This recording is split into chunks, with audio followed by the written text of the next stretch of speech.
ছোটবেলায় আমরা কত অল্পতেই খুশি হয়ে যেতাম না?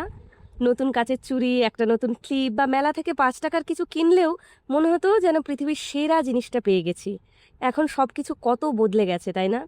জিনিসের দাম বেড়েছে, কিন্তু এক্সাইটমেন্টটা যেন কমে গেছে। চারিদিকে এত অপশনস, আর সেগুলো সব হাতের মুঠোয়।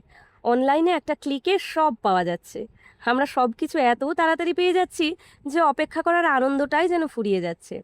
তবে আমি যখন এই মাটির কাজগুলো করি, তখন মাঝে মধ্যে ওই পুরনো ফিলিংসটা ফিরে আসে। কারণ এই কাজে কোনো শর্টকাট নেই। মাটি বানানো, তার থেকে গয়না বানানো, তারপর শুকানো, পোড়ানো, রং করা, সব কিছুর জন্য সময় লাগে, অপেক্ষা করতে হয়। পুরো প্রসেসের মধ্যে কোনো স্টেপকেই বাদ দেওয়া যাবে না। এই ব্যাঙ্গেলটাই দেখো, কত ছোট একটা জিনিস, কিন্তু এর পেছনে আছে অনেকটা সময়, ধৈর্য, যত্ন আর ভালোবাসা। আর এগুলো আমায় শান্তি তো এনে দেয়ই, তার সাথে এই কাজ করতে করতে নিজেকে আমার অনেক বেশি জীবন্ত মনে হয়। ব্যাঙ্গেলটা কেমন লাগছে জানিও। আর এটার সাথে একটা নেক পিস বানিয়েছি, সেটা কাল দেখাবো। ফলো করতে ভুলো না কিন্তু, না হলে হারিয়ে যাবো তো। ভালো থেকো সবাই, আজ আসি। টাটা।